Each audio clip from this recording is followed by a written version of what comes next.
در تخار آتش‌سوزی گسترده در بازار ولسوالی خواجه بهاءالدین بیش از 40 دکان را به خاکستر تبدیل کرد. مالکان میگویند نبود رسیدگی به موقع مسئولان محلی طالبان باعث گسترش شعله‌ها شده است. و احمد مسعود رهبر جبهه مقاومت ملی افغانستان برای نخستین بار جزئیاتی از دیدار خود با امیرخان متقی وزیر خارجه طالبان را فاش کرده است و میگوید متقی تاکید کرده انتخابات در اسلام جایگاهی ندارد و مقاومت سیاسی و نظامی بی نتیجه خواهد بود.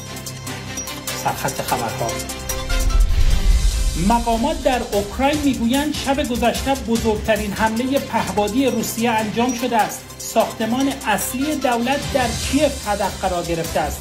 کرملین میگوید اما به اهداف مشروع حمله کرده ایم.